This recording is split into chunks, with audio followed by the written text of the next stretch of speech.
Dr. Anthony Harper here, blessed to visit with Rabbi Avrohom Leventhal.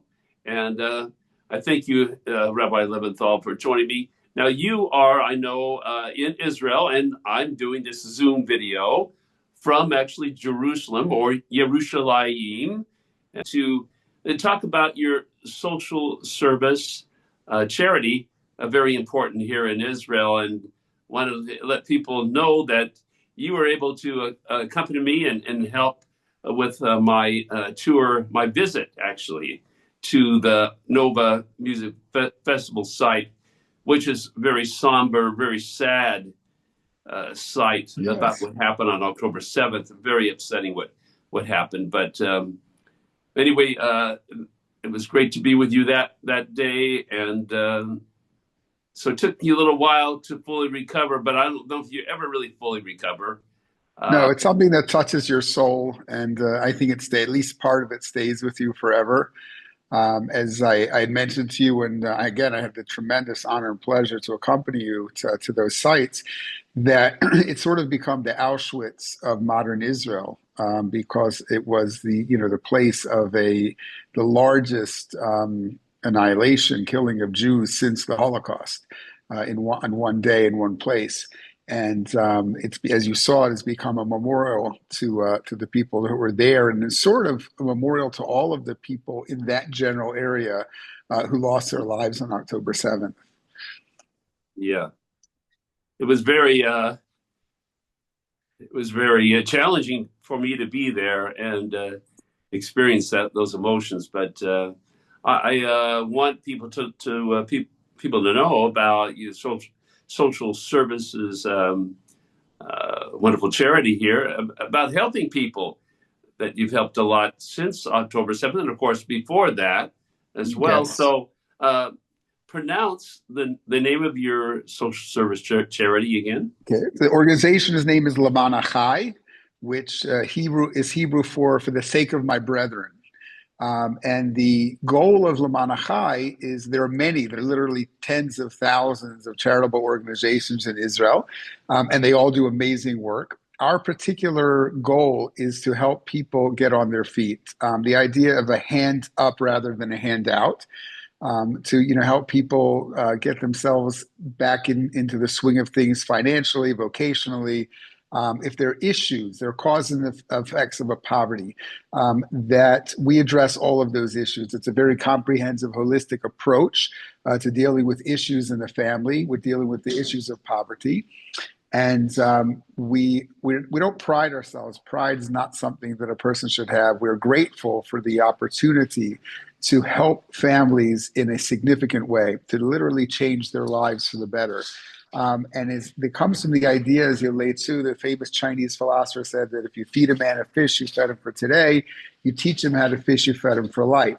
And that's a basis of our philosophy. However, we add a little bit to that, which is that if you don't feed the person while they're learning to fish, they'll starve. So we have a comprehensive material aid program for those people who have taken on the Lema'an Achai philosophy and program to improve their lives. And in addition, we teach people how to make a fishing pole, the fishing rod, which means we give them the tools to cope with any crisis that might come their way, be it financial, emotional, otherwise. When they have those tools, then in the future, when something comes their way, they have the ability to take it head on. And we've been blessed with a tremendous amount of success in our almost 25 years of history of helping families here in Israel. We have a significant number of families that successfully go from being impoverished, as low as 10 to 20% below the poverty line, to becoming contributors to our organization and to become employers themselves of other people who are looking for that hand up rather than the hand out. And it's something, again, we're not proud of. We're grateful for that we've been able to accomplish that. And that happens because of the partners we have around the world and here in Israel who understand the importance of our work and realize that instead of just giving alms to a poor person, just again, that hand out, by lifting them up and enabling them and empowering them to take care of themselves, it changes the dynamic for them and for their children. One of the things we're also grateful for is that in the world at large, the second generation of impoverished people are as impoverished, if not more, than their parents. The overwhelming majority of the second generation becomes the spiral of poverty, becomes the culture of being behind the eight ball. And what we found is that our philosophy trickles down into the family, and we have the opposite. The overwhelming majority of our second generation families are financially independent or on the way to being financially independent. And most of them credit it to the change in the culture, the change in philosophy, instead of just being a taker, of really pulling yourselves up by your bootstraps. And Lema'an Achai does this through a very comprehensive program of financial counseling, vocational counseling, business development, tutoring, big brothers, big sisters. We have a special program for single mothers. And whatever is needed in a family in order to get them through and out of crisis, we are there with that particular program and that particular project. That being said, we also don't believe in reinventing the wheel. And we work closely with organizations around the country that do other specialties that we may not do. For instance, if a family is dealing with addiction, rather than addressing that addiction, we go to another organization or another practitioner who is expertise in addiction. And we feel that by working together, number one, we maximize the power of what we're able to accomplish. And secondly, we have less tax on the community who are our supporters. Lema'an Achai is not supported by the government. We're supported by our private donors, again, around the world, who believe in our mission and want to be partners in making a better tomorrow for our families. Well, how did you become involved with this wonderful agency here? Excellent question. So I moved to Israel approximately 20 years ago. And by the time I moved, I was actually in education. I taught Jewish education in the United States. And one of the things that I did was I volunteered for a social services organization in my hometown in Baltimore. And after making Aliyah, immigrating to Israel, I wanted to do a similar type of volunteering. I subsequently actually changed my profession to high tech, because it actually paid the bills a little bit better than education was. But I wanted to do something in the volunteer world as well. And in my neighborhood, there was a small grassroots organization that was helping people in the community. And I got involved there as a volunteer. And about 6 months after I started volunteering, they decided that they needed someone to run the organization temporarily. They said, for 6 months, would I be willing to run the organization while they looked for a permanent replacement? So I discussed it with my family, and I said, look, it's going to be a different lifestyle. Running a nonprofit is very different than being in the high-tech world, particularly in Israel, where high-tech is a very lucrative career. I said, it means making certain sacrifices. It means my wife is going to have to work full-time. And we discussed it at the dinner table, and my then 14-year-old son looked at me and he said, look, what do you want to know that you did at the end of the day? That you helped someone program their DVD player or with their computer, or that you really made a difference in their lives? So I told him, but it's a different lifestyle. It means mommy's going to have to work full time. It means we're not going to, have the other pleasures perhaps that someone in high tech does. And he looked at me and he says, well, you're in education. We're used to that. So I went back to the board of this organization. I said, okay, I'll do it for 6 months. And in Israel, they say there's nothing more permanent than something temporary. And now, over 19 years later, I'm still there and I don't look back. I'm very happy with the decision I made. And I decided after the 6 months that if I was going to stay, I wanted to do things my way. And I really wanted to change the focus again from handouts to hand up, that we really have to make a difference in the lives of our client families. We really have to work with them to change their station in life, whether it's from a financial situation, whether it's an emotional situation, or an emotional marital stress that's coming from a financial difficulty. Whatever it takes, that's what Lema'an Achai is there to do. And we work with a team of financial counselors and therapists and psychologists and big brothers and big sisters and dentists and doctors. And we have volunteers that go everywhere from tutoring children with their schoolwork to dentists, to people who move houses for us, for our families. We run a thrift shop, all types of programs, again, that not only benefit our client families, but the community at large. We believe in preventive medicine as well. So we're very strong with the idea of teaching financial literacy to young couples, to people right out of the military, to people who are out of college, to give them the basics of how to build a budget, how to be responsible with their spending, and again, how to prevent them from falling into some type of financial abyss. And that's what Lema'an Achai does. We have a staff, both a full and part-time, of about 22 people. And that includes everyone from social workers and psychologists and financial counselors and legal aid people, and our dentists, all the way through another 600 plus volunteers nationwide who do everything from legal aid to financial counseling to big brother, big sister, to tutoring.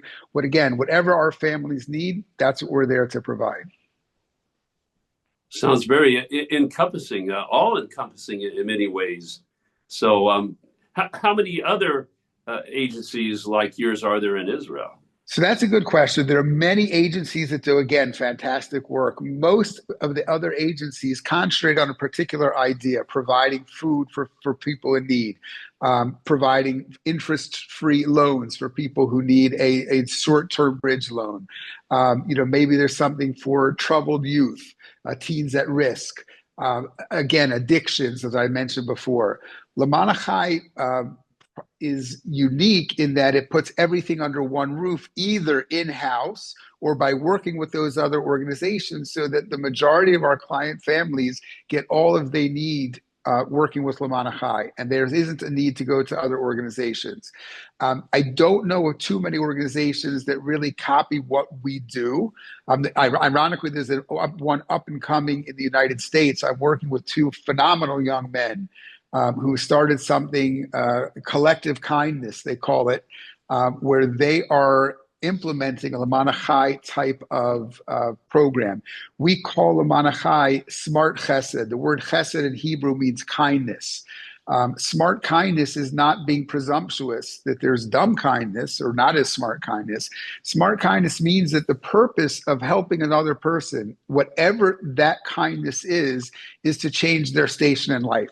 I tell people, I ask you, Dr. Harper, if you would think, what is the most elementary, basic, good deed that a Boy Scout is known for doing, right? What is the cliche, classic Boy Scout helping a person to do?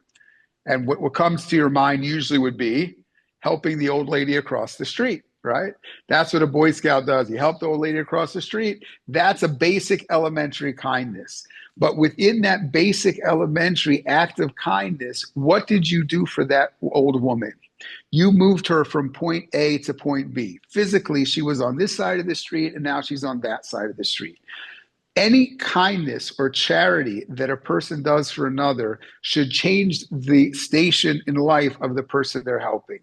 If a person is on the side of the road with a flat tire and you help him change the tire, you are changing his mobility from being immobile to getting back onto the road. If a person is in financial distress and you're able to give them financial help, the idea is not just to feed them for today or for the moment. The idea is to create a kindness, to offer, to bestow on someone else the ability for them to not need that kindness any longer. And that's really what our philosophy is. And that's why we call it smart chesed. We call it a smart kindness because it's goal-oriented.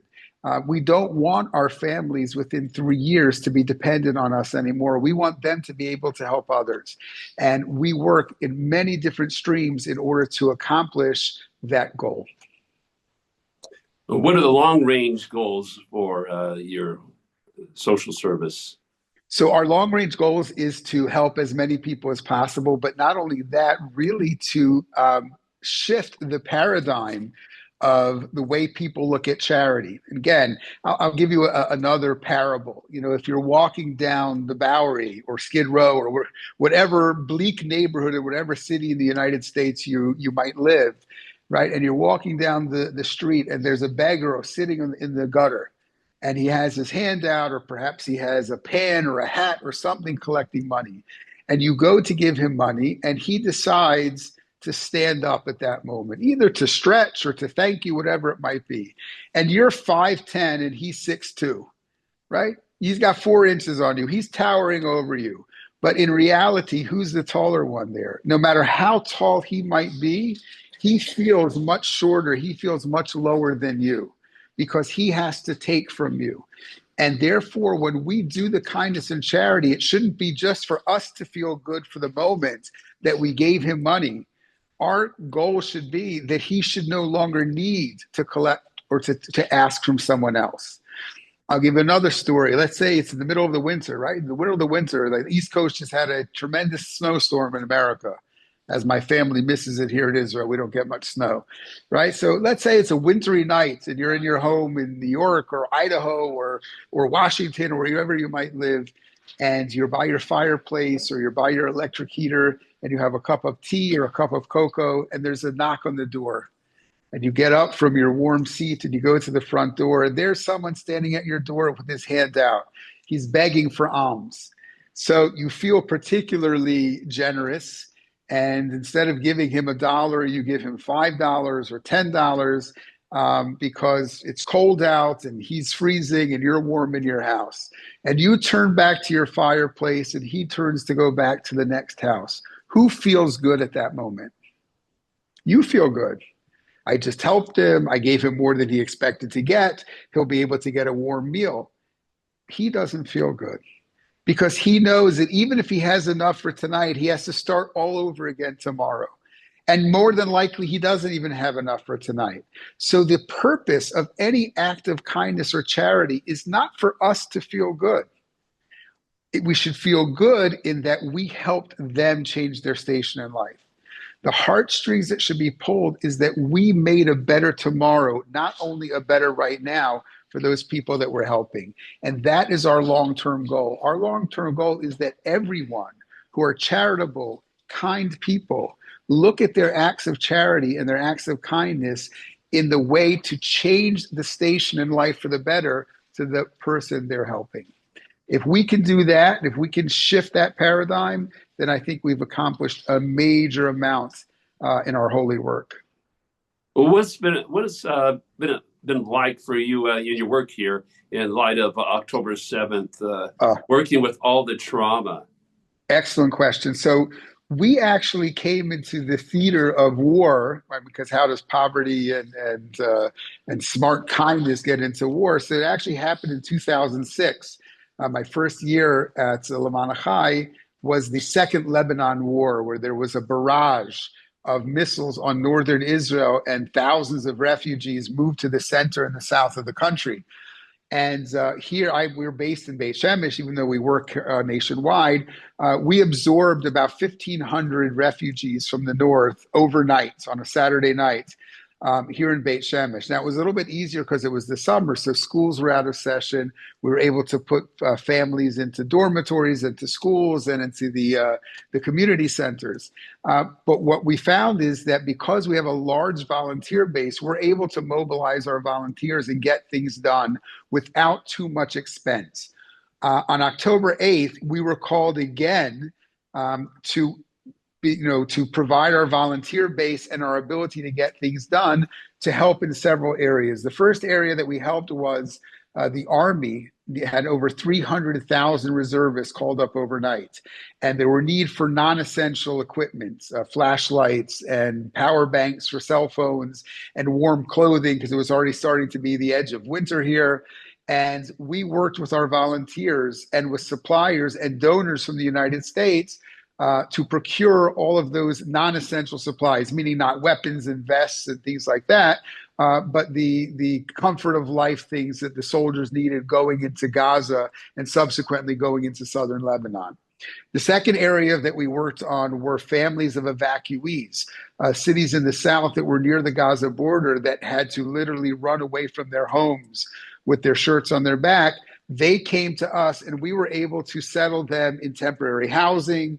We were able to get them the things that they needed, provided food vouchers, worked with the children and the families, again, to make as normal a semblance of life as possible while they were away from their homes. The third group that we worked with were families that were directly devastated on October 7th, meaning, unfortunately, there were many widows and orphans that were created because of October 7th.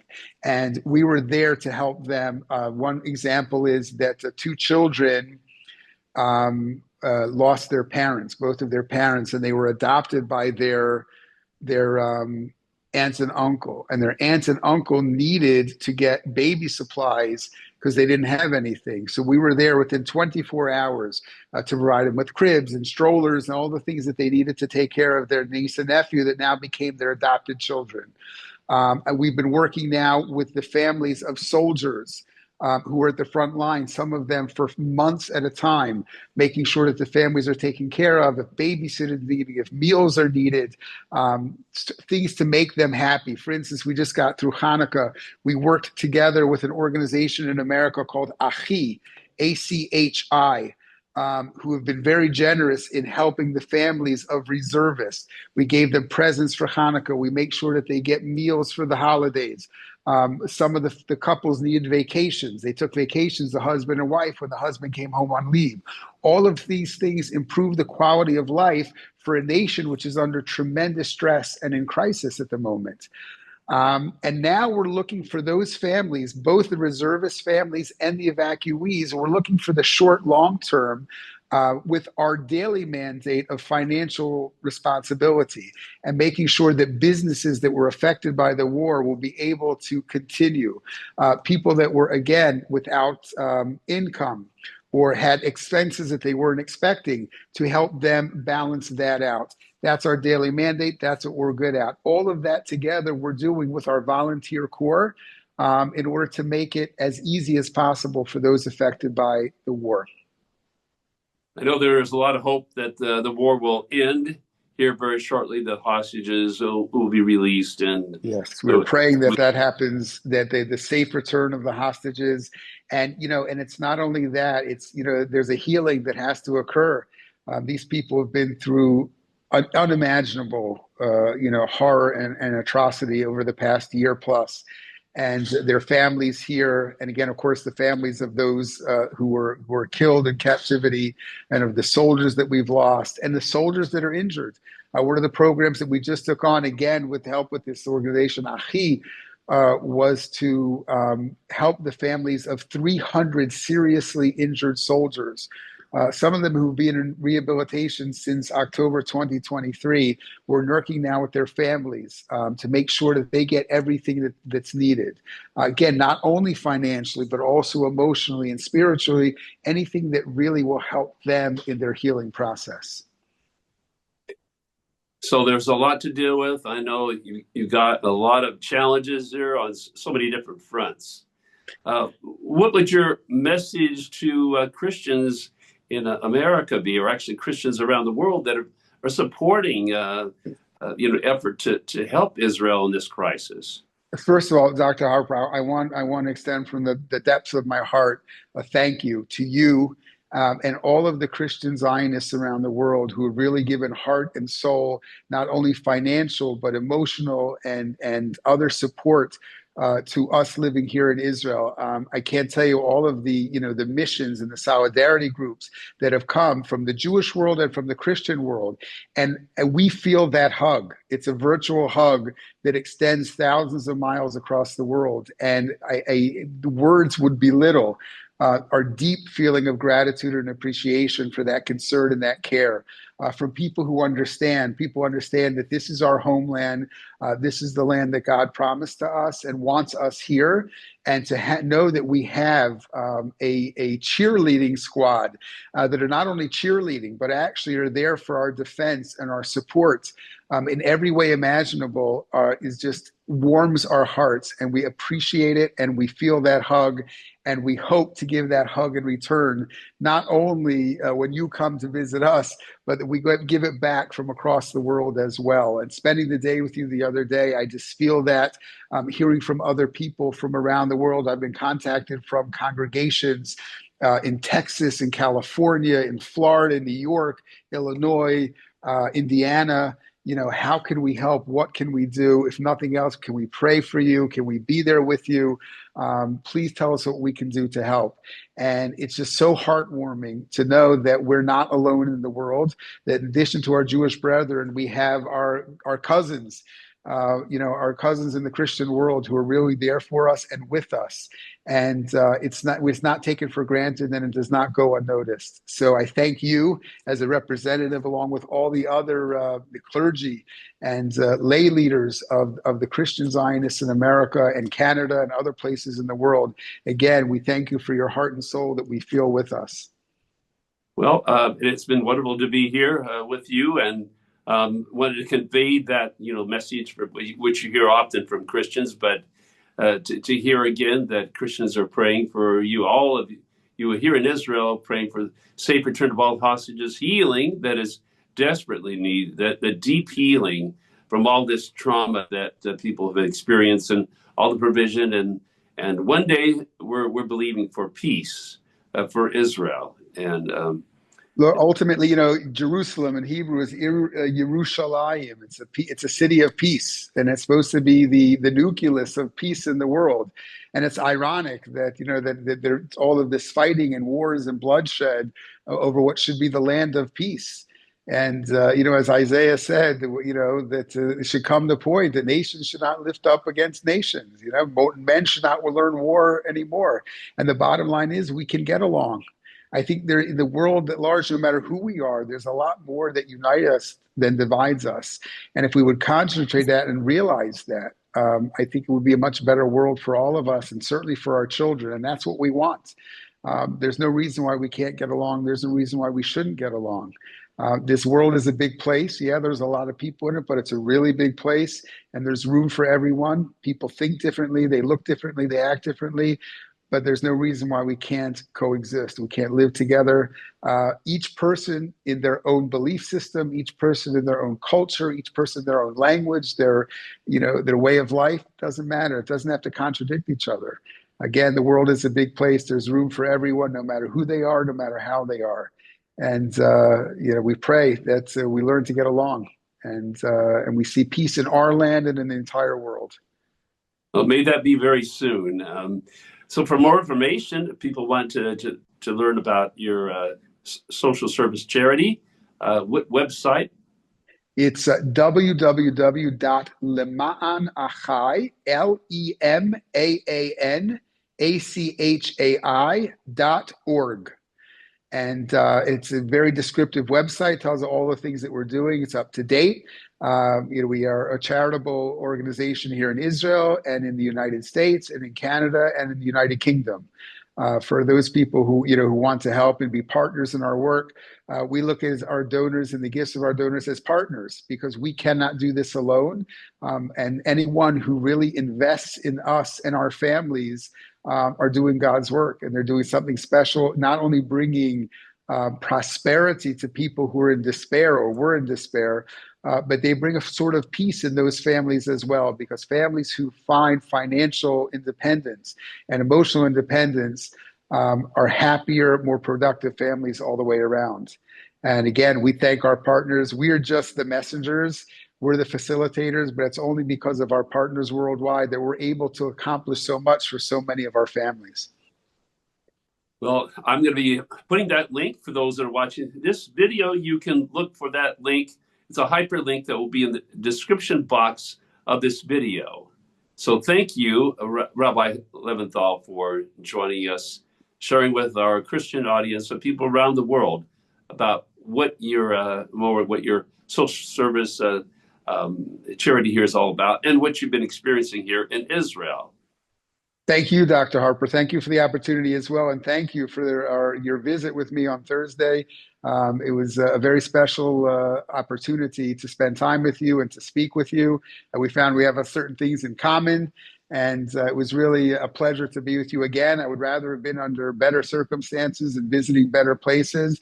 But we appreciate also, as you said to me, you wanted to pay your respects and pray at the Nova site. And we went to Sderot and other areas in the South. And having that opportunity to spend time with you was very special to me. And I thank you. special to me too. Thank you for being there with me, for helping all on the way down to this event, to there and to Sderot. Very sobering time. It encouraged people to pray, of course, for all those that are suffering because of what happened October 7th, but all the wars that have happened before that and the ongoing wars that are going on, to pray for the peace of Jerusalem. So thank you for sharing about that, Rabbi Leventhal. An honor and a pleasure, Dr. Harper. I look forward to seeing you again here on your next trip, and maybe going to some even more positive places together. Looking forward to it. Okay, great. Thank you so much. Thank you.